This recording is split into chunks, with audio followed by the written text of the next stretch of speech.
Speech या तो आपके पास था। भारतीय सेना के बारे में जो भी जानकारी मैंने देनी थी वो नागराज साहब ने अपने पिताजी के माध्यम से दे दिया। Thank you very much. मुख्य अतिथि माननीय श्रीमती अंशुली आर्या IAS, सचिव राजभाषा भारत सरकार, श्री संजय कुलश्रेष्ठ अध्यक्ष नरकाश तथा अध्यक्ष एवं प्रबंधक निदेशक हुडको, इस समारोह में उपस्थित विभिन्न संस्थाओं के प्रतिनिधि, आप सभी को मेरा प्रणाम, आप सभी को नमस्कार। सर्वप्रथम मैं नगर राजभाषा कार्यान्वयन समिति दिल्ली उपक्रम 2 के प्रति हार्दिक आभार व्यक्त करता हूं, जिन्होंने मुझे इस 2 दिवसीय राजभाषा कार्यक्रम में विशेष रूप से आमंत्रित किया। हुडको की अध्यक्षता में निप्को को ये 2 दिवसीय उत्सव का आयोजन करने का सौभाग्य आपके माध्यम से प्राप्त हुआ। उसके लिए मैं आपको हार्दिक अभिनंदन करता हूं और धन्यवाद देता हूं। क्योंकि नागराज साहब ने सभी बातें आपके समक्ष रख दी हैं, तो बड़ा मुश्किल है मेरे लिए ये जो 5 पेज का जो स्क्रिप्ट मेरे स्टाफ ने दिया था, अब मैं क्या बोलूं। तो मैं एक सैनिक हूं, दिल से बात करूंगा। स्वागत है। इससे पहले कि मैं हिंदी के बारे में और मेरा क्या विचार है हिंदी राजभाषा को और आगे ले जाने के लिए, निप्को के बारे में, क्योंकि ये नॉर्थ ईस्ट की एक बहुत बड़ी कंपनी है, लेकिन मेन स्ट्रीम में इसके बारे में ज्यादा इसके बारे में लोगों को पता नहीं है। तो विद योर परमिशन, अगर मैं आपको निप्को के बारे में कुछ बताना चाहूंगा। North eastern electrical power corporation एक मिनी रत्न श्रेणी 1 शेड्यूल ए भारत सरकार का उद्यम है, जिसका गठन विद्युत मंत्रालय के अंतर्गत दिनांक 2 अप्रैल 1976 में देश के पूर्वोत्तर क्षेत्र में विद्युत केंद्रों की योजना, अन्वेषण, अभिकल्प, निर्माण, उत्पादन, संचालन व रखरखाव के लिए किया गया था।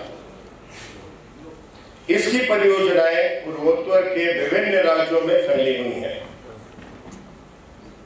हमारा मिशन, जिस प्रकार माननीय प्रधानमंत्री जी का आह्वान हरित ऊर्जा, ग्रीन एनर्जी की और द्रुत गति की चौमुखी विकास के साथ बढ़ने का है, उसी दिशा में हमारा निगम माननीय प्रधानमंत्री जी के नेट जीरो कार्बन उत्सर्जन के लक्ष्य को प्राप्त करने की ओर अग्रसर है।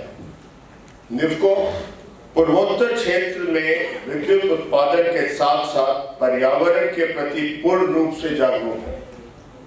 यह ऊर्जा के गैर पारंपरिक और नवीकरणीय स्रोतों के विद्युत उत्पादन के क्षेत्र में भी अग्रसर है। निप्को की कुल अधिष्ठापित क्षमता 2057 मेगावाट है, जिसमें अरुणाचल प्रदेश में 3 जल विद्युत केंद्र हैं, असम में 1 जल विद्युत और 1 ताप विद्युत केंद्र है, मिजोरम में 1 जल विद्युत केंद्र है, नागालैंड में 1 और त्रिपुरा में 3 विद्युत केंद्र है। हाल ही में हमें 300 मेगावाट सोलर प्रोजेक्ट मिलने का गौरव प्राप्त हुआ है, जो कि राजस्थान में है। हमारा निगम ब्रह्मपुत्र नदी के बारे में आपने सुना होगा, उसकी कई ट्रिब्यूटरी है। उसमें सियांग बेसिन के नाम से एक बहुत बड़ा जो चीन की तरफ से पानी हमारी तरफ आता है। अरुणाचल प्रदेश में 5 नई जल विद्युत परियोजनाओं की प्रारंभ करने जा रही है। उस इलाके का नाम है टाटम मैचुका, जो बॉर्डर के बहुत पास है। तो हमारे लिए ये सिर्फ एनर्जी सिक्योरिटी नहीं, ये हमारे लिए राष्ट्र की सुरक्षा के मद्देनजर रखते हुए भी ये 5 प्रोजेक्ट बहुत ही अहमियत रखता है। इसके साथ हमारा प्रमुख उद्देश्य स्वच्छ ऊर्जा को ध्यान में रखते हुए नई परियोजनाओं, रूफटॉप सोलर परियोजनाओं एवं फ्लोटिंग सोलर, जो कि पानी जहां होता है, हमारे जो रिजर्वॉयर होते हैं, उसमें उसको इस्तेमाल करने के लिए हमने जो सोलर प्लांट है उसमें लगाने का निर्णय लिया है। हमारा निगम पूर्वोत्तर भारत की विद्युत उत्पादन कंपनियों में एक प्रमुख स्थान रखता है। निप्को पूर्वोत्तर क्षेत्र की प्रतिकूल भौगोलिक चुनौतियों के बावजूद विकास की ओर निरंतर अग्रसर है। अभी जब माननीय हमारी सेक्रेटरी महोदया जब स्टॉल्स पे जा रही थी तो वहां पे एक CSR का जिक्र आया कर रहा है।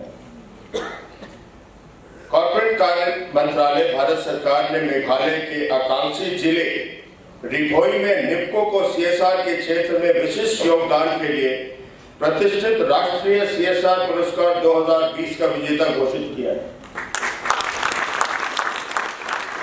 यह CSR पुरस्कार आकांक्षी जिलों, दुर्गम क्षेत्रों, चुनौतीपूर्ण परिस्थितियों आदि में निप्को के CSR प्रयासों और कार्यों के लिए है, जो ये दर्शाता है कि निप्को अपने हितधारकों के प्रति अपने व्यवसाय को आर्थिक, सामाजिक और पर्यावरणीय रूप से नियमबद्ध तरीके से संचालित करने के लिए प्रतिबद्धता रखती है, जो पारदर्शी है। आकांक्षी जिला कार्यक्रम के जैसे भी है, निप्को की अरुणाचल प्रदेश के वाइब्रेंट बॉर्डर विलेज में CSR गतिविधियां करने की योजना है। वाइब्रेंट विलेज में कोई भी विकासात्मक कार्य वास्तविक नियंत्रण रेखा के पास स्थित गांव में पर्यटन और सुरक्षा को प्रोत्साहित कर सकता है। वाइब्रेंट विलेज की समृद्धि ही देश की सुरक्षा है। मैंने आपको पहले भी कहा था, हम उन दुर्गम इलाकों में काम करते हैं जहां देश की सुरक्षा, हमारी हर गतिविधियों पर देश की सुरक्षा पे उसका असर पड़ता है। ये तो था निप्को के बारे में। जहां तक राजभाषा हिंदी का सवाल है, मुख्य रूप से पूर्वोत्तर क्षेत्र में अर्थात हमारा निगम ग क्षेत्र में होने के बावजूद मैं नागराज साहब का तो मैच नहीं कर सकता, लेकिन नॉर्थ ईस्ट भी निगम ग क्षेत्र में होने के बावजूद विद्युत उत्पादन के साथ साथ भारत सरकार की राजभाषा नीति के अनुपालन एवं समुचित कार्यान्वयन में क्षेत्र में भी विशेष रूप से अग्रसर है। इसके साथ साथ कार्यालय की दैनिक कार्यों में भी राजभाषा हिंदी का प्रयोग को विशेष रूप से बढ़ावा दिया जा रहा था। माननीय सेक्रेटरी महोदया ने हमसे पूछा था जब हम स्टॉल देख रहे थे कि आपका बोर्ड मीटिंग किस भाषा में होता है, तो हमें ये बताते हुए बहुत खुशी है कि हमारे बोर्ड मीटिंग हिंदी में होती है, लेकिन हमको हुडको से कुछ सीखना पड़ेगा कि आपकी मिनट्स भी हिंदी में आती है। वो मैं ये आज सीख के जा रहा हूँ यहाँ से, और हम मिनट्स भी हिंदी में निकालने की कोशिश करेंगे। इसी क्रम में नगर राजभाषा कार्यान्वयन समिति शिलांग कार्यालय से निप्को मुख्यालय की नगर राजभाषा शील योजना के तहत लगभग हर साल हमें कोई न कोई पुरस्कार प्राप्त हुआ है। असम गैस आधारित विद्युत स्टेशन बोकुलोनी, जो कि डिब्रूगढ़ के पास है, 2020-21 के दौरान राजभाषा के उत्कृष्ट कार्यान्वयन के लिए प्रथम ऑयल नरकास राजभाषा शील एवं प्रशस्ति पत्र प्राप्त हुआ था। मैंने कहा था कि मैं कुछ आपको दिल से बातें बताऊंगा, ये तो था मेरे स्क्रिप्ट की बातें। एयर इंडिया का जो हाल ही में उन्होंने एक विज्ञापन निकाला है, उसमें उन्होंने सुरक्षा संबंधी निर्देश, जितने भी आप हवाई जहाज में जिन लोगों ने भी यात्रा किया है, आजकल सभी करते हैं, जितने भी सुरक्षा संबंधी निर्देश हैं वो हिंदी में है। और एक मिसाल है कि हिंदी में नहीं है, हमारी जितनी भी भारतीय शास्त्रीय नृत्य की प्रमुख 8 शैलियां हैं, उसके माध्यम से उसको दर्शाया गया है। आप जरा गूगल करके देखिएगा इसको। गूगल का हिंदी क्या होता हो तो मुझे पता नहीं है, गूगल का हिंदी होता नहीं। तो ये एक सोचने वाली बात है कि ये सिर्फ हमारा हिंदी राजभाषा जो हिंदी, उसको अगर हम प्रमुखता देंगे तो हमारी जो संस्कार है, हमारे जो हेरिटेज है, उसको भी बढ़ावा मिलेगा। नागराज साहब ने मद्रास रेजिमेंट के बारे में बड़े दिल से बात किया था। जब मैं जनरल ऑफिसर कमांडिंग था अरुणाचल में 2018 में, जहाँ की बताया गया कि 2 बच्चे हमारे जिंदगी में आए। मेरे अपने दोनों बच्चे बड़े हैं, काम करते हैं, शादी हो गई है, लेकिन फिर मैंने और मेरी धर्मपत्नी ने सोचा जिंदगी में कुछ तो करें। और अरुणाचल में मैं डिवीजन कमांडर था। रोज चाइना के साथ कुछ ना कुछ होता था और इसी के बीच हमने ये निर्णय लिया कि हमें जिंदगी में कुछ करना चाहिए। और हमने 2 बोम्पा ट्राइब के बच्चों को, जो कि 5 साल की अनाथ बच्चियां थी, अब वो अनाथ नहीं है, अभी आज 11 साल की है।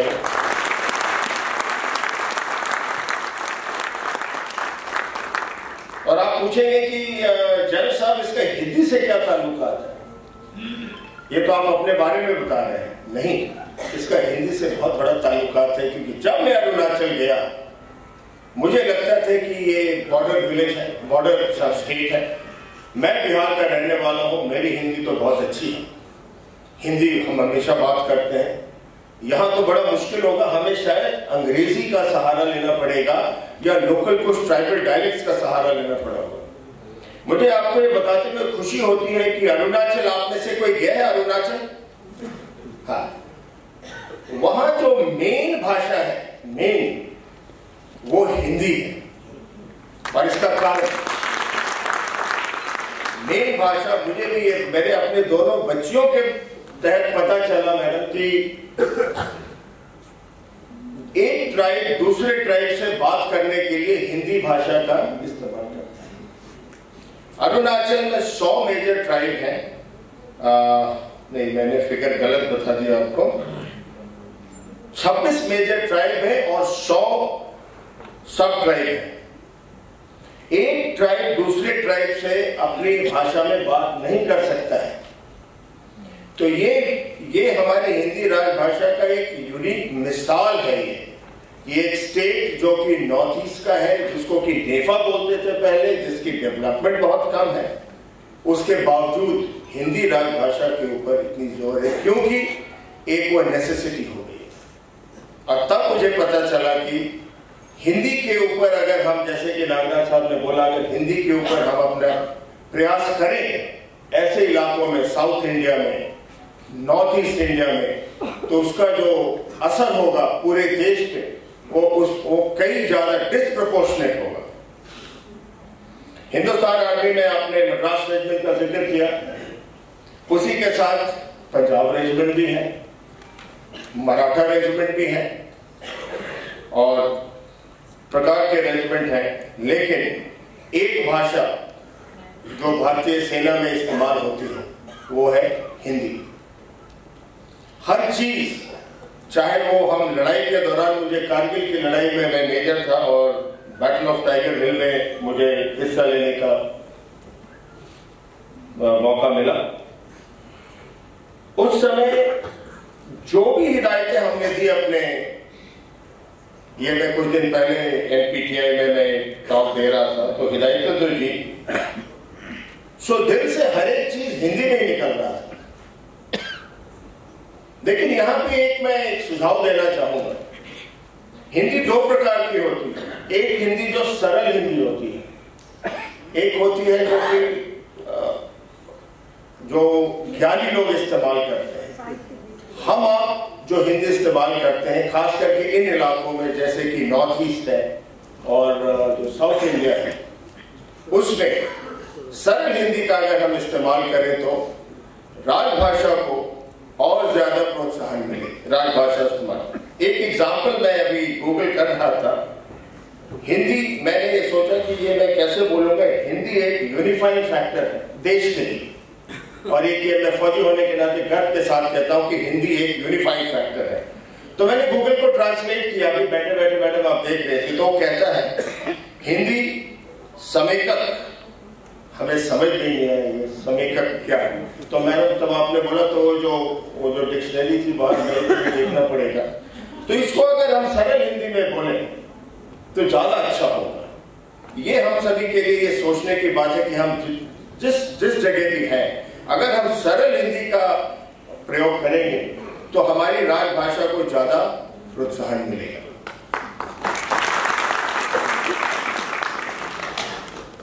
हिंदी राजभाषा देश प्रेम को भी दर्शाता है। कई मिसालें हैं, ज्यादा समय ना लेते हुए मैं आप सभी का आभार प्रकट करता हूं, खास करके मैडम सेक्रेटरी का और सीएमडी हुडको का, जिन्होंने एक सोल्जर को ये मौका दिया आपके साथ अपने कुछ विचार रखने का। और हिंदी मेरे दिल में बसता है।